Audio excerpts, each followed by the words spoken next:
I'm going to open this for questions and answers in a few minutes, but I wanted to talk to you about some basic things. The reason that we find properties that are more successfully than some of you do is because we know where to look. There's no secret to it. It's just, I've been doing this a very long time. I can look at a building sometimes and say, you know what? There's something wrong here. Something's going on. Especially if it's in my territory, because I know those buildings like the back of my hand. I could tell you the square footage of every building in that 21 square blocks. I can typically tell you who owns it, how long they've owned it, what they paid for it. I can come pretty close to knowing how much the net operating income is, because I make it my business to find out what they're renting for, how recently they've been renting, and about how full they are right now. Why do I go to that trouble? It's my hobby. Some people are stamp collectors. I'm an information collector. And I'm a people collector. I know most of the people in my territory. And I would, if you're going to be active rather than a passive investor, that's what you have to know. That's what you have to do. You have to pick in my opinion, the easiest way to do this business is to pick a fairly manageable geographic area, pick one product that you like, that you want to become an expert at, and then go to it.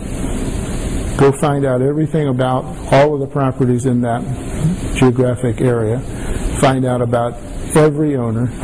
Find out what the real values are, what the real rents, not just the asking rents, but the real rents being paid are. And make your own assessment of what the values are. And then after just a little bit, everybody will know that you're the expert for that particular part of the world. And they'll start calling you the legend. You get to be a legend in your own mind.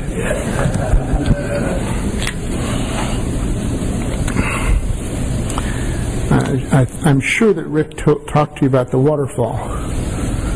I'm doing a deal up in Niagara Falls, New York, and I started talking about the waterfall to one of my partners, and he said, "Wait a minute, we don't have any water on the property." And I said, "No, you're sure." If this is actually the Niagara River. There's one falls here, there's another falls over here, another falls off the paper. But it kind of illustrates what we're trying to do. If we invest in a property, typically we're investing with other people's money. I got to tell you how I learned this myself. As an active investor, I used to use my own money, or at least part of my own money, and borrow a lot of money. And every once in a while I would go broke. And I'd start over. One of those times it took me almost 10 years to start over. That's a long time to pay for your sins. One time, I was quite successful in a fairly quick turnaround, and I made $300,000. And I put the $300,000, the day of closing, I put it in my checking account. And then I stayed up all night worrying about the interest that I was losing. The next morning, I wired most of the money into a money market account at Merrill Lynch.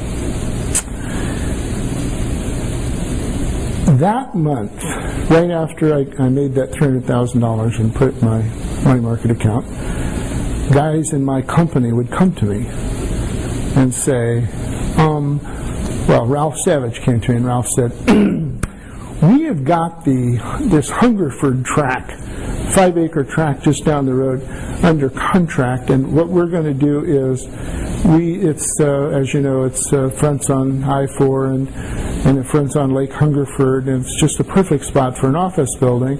We don't want to build an office building, at least not right now, but we think if we hold it for 3 or 4 years, somebody will pay 2 or 3 times what we've got it under contract for. What do you think?" And I looked at the whole deal over.